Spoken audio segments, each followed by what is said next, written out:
យឹមហងបោះពួយជួយឲ្យបងឃ្លៀនសែនស្ដាយមានយិនខ្លាចក្លិនបោផារៀងរើស្ទាវតូចក្រសោបកាយាមិនដឹងថ្ងៃណាជួបខ្លួនជាថ្មីមានពាក់អាក្រាំងអាកាសរងាកាយធ្នមគង់ព្រាជាច្រើនខែថ្ងៃបានមានត្រកងបីបងក្នុងដៃបំពេញហរតីឲ្យសែនកងក្ដៅប៉ុន្តែឥឡូវពុំត្រូវឃ្លានឆ្ងាយលែងបានបាំងកាយលែងបានថើមពេដែនលើគឹមឈីមុនពេលឃ្លានទៅអន់មានបងនៅទូកុំវិញវេទុំបែកមួយគ្រាតែជាសន្យា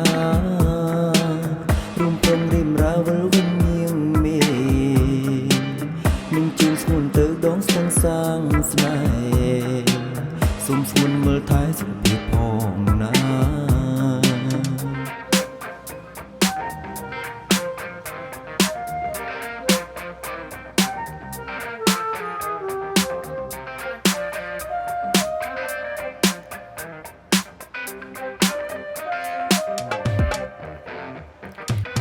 នឹងពាក់អាវក្រាំងអាកាំងរ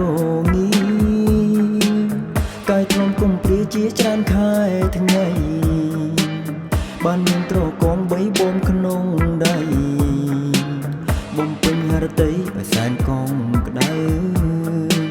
ប៉ុន្តែឥឡូវបងត្រូវឃ្លាតឆ្ងាយលែងបានបាំងកាយលែងបានថើបពេដែនដីគឹមឈីមុនពេលឃ្លានទៅអន់មានបងនៅទូកុំវិញវេទុំបែកមួយគ្រាតែជាសន្យារួមប្រងរៀមរាវល់វិញញៀងមេនឹងជួនស្ងួនទៅដងស្ទឹងសាងស្នេហ៍សុំស្ងួនមើលថែសុខភាពផងណា